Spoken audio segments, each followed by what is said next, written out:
ஆனா 2005 100 நாள் வேலை வாய்ப்பு திட்டம் வந்த பொழுது கூட மகாத்மா காந்தி ஐயாவுடைய பேர் இல்ல.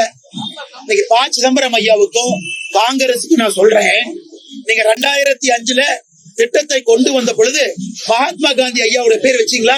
வைக்கல. அன்னைக்கு திட்டத்துடைய பெயரே வேற. நீங்க மகாத்மா காந்தி ஐயா பேரையே 2008, 2009 தான் வச்சீங்க. காங்கிரஸ்காரங்க இன்னைக்கு கபடி நாடகம் போடக்கூடாது. திட்டம் வந்த பொழுது மகாத்மா காந்தியினுடைய பேரை வைக்காதவங்க 2008, 2009 2009 தேர்தல் வந்த பொழுதுதான் மகாத்மா காந்தி ஐயா பேரை வச்சவங்க. எங்களுக்கு பாடம் எடுக்காது. மகாத்மா காந்தி ஐயாவின் மீது மிகப்பெரிய மரியாதை இருக்கக்கூடிய ஒரு தலைவர் இன்னைக்கு இந்தியாவில் யார் இருக்காங்கன்னா பாரத பிரதமர் நரேந்திர மோடி அவர்கள். எங்களுடைய ஸ்வச்ச பாரத் திட்டம் முதல் நாளே மகாத்மா காந்தி ஐயாவுடைய பெயரை பாரத பிரதமர் நரேந்திர மோடி அவர்கள் வச்சார். இது வரலாற்று உண்மை. இன்றைக்கு 2025 20 ஆண்டுகள் கழித்து இந்த திட்டத்துல சில நடைமுறை மாறுதல்கள் கொண்டு வந்திருக்கின்றோம். என்ன? 2005 வந்த பொழுது இந்தியாவுடைய ஏழை எண்ணிக்கை என்ன? 28%. இன்னைக்கு இந்தியாவுடைய ஏழை எண்ணிக்கை என்ன? Less than 1%. எக்ஸ்ட்ரீம் பாவர்ட்டி என்கிற வார்த்தை உலக வங்கி சொல்றாங்க. Less than 1%.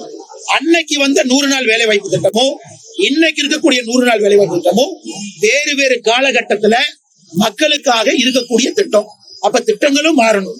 ஒரே திட்டத்தை 50 ஆண்டு காலம் ஒரே மாதிரி நடத்த முடியாது. மக்கள் மாறிட்டாங்க. எக்ஸ்ட்ரீம் பாவர்ட்டி மாறிடுச்சு. 2005 100 நாள் இன்னைக்கு கொண்டு வந்திருக்கக்கூடிய இதே திட்டம் மாறுதல்ல 125 நாள். அதை பத்தி சிதம்பரம் ஏன் பேச மாட்டாரு?